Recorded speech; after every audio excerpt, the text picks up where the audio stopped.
আসসালামু আলাইকুম রহমতুল্লাহি ওবারাকাতু। হজরত হুজাইফা রাজিয়াল্লাহু তাআলা আনহু বলেন, আমি মহানবী সাল্লাল্লাহু আলাইহি ওয়াসাল্লামকে বলতে শুনেছি, মানুষের পরিবার, ধন সম্পদ ও প্রতিবেশীর ব্যাপারে ঘটিত বিভিন্ন ফিতনা ও গুনাহের কাফফারা হলো নামাজ, রোজা ও সদকা। বুখারী হাদিস। হজরত আবু সাঈদ রাজিয়াল্লাহু তাআলা আনহু বর্ণনা করেন, রাসূলুল্লাহ সাল্লাল্লাহু আলাইহি ওয়াসাল্লাম বলেন, যে বান্দা আল্লাহর পথে একদিন মাত্র রোজা রাখবে, সেই বান্দাকে আল্লাহ বিনিময়ে জাহান্নাম থেকে 70 বছরের পথ পরিমাণ দূরত্বে রাখবেন। বুখারী হাদিস।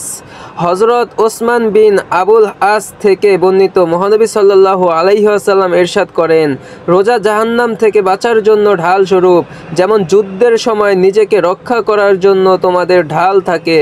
মুসনাদে আহমদ, সহিহুল জামিউস সাগীর হাদিস।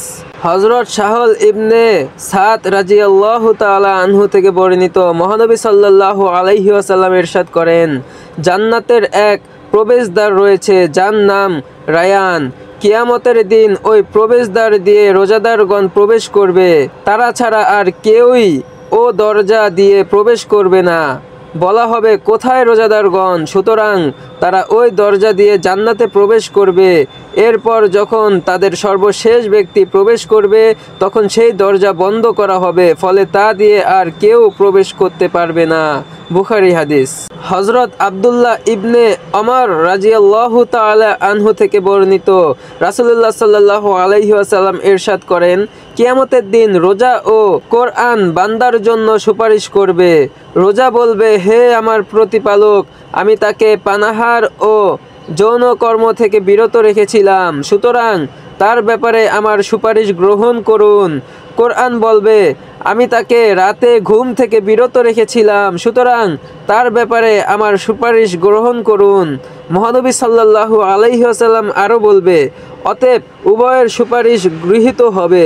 মুসনাদে আহমদ, সহিহ তারগিব হাদিস। হজরত আবু হুরায়রা রাজিয়াল্লাহু তাআলা আনহু বর্ণনা করেন, হাদিসে কুদসিতে রাসূলুল্লাহ সাল্লাল্লাহু আলাইহি ওয়াসাল্লাম ইরশাদ করেন, আল্লাহ তাআলা বলেন, আদম সন্তানের প্রত্যেক আমল তার নিজের জন্য, রোজা ব্যতীত, কারণ রোজা আমার জন্যই এবং আমি নিজেই তার প্রতিদান দেব। মহানবী সাল্লাল্লাহু আলাইহি ওয়াসাল্লাম আরও বলেন, রোজা ঢাল স্বরূপ, তোমাদের কেউ যেন সিয়াম পালনের দিন অশ্লীলতায় লিপ্ত না হয় এবং ঝগড়া বিবাদ না করে। যদি কেউ তাকে গালি দেয় অথবা তার সঙ্গে ঝগড়া করে, তাহলে সে যেন বলে, আমি একজন রোজাদার। হযরত মুহাম্মদ সাল্লাল্লাহু আলাইহি ওয়াসাল্লাম বলেন, যার হাতে মুহাম্মদের প্রাণ, তার শপথ, অবশ্যই রোজাদারের মুখের গন্ধ আল্লাহর কাছে মেশকের সুগন্ধের চেয়েও সুগন্ধময়। রোজাদারের জন্য রয়েছে দুটি খুশির মুহূর্ত আছে, যা তাকে আনন্দিত করে।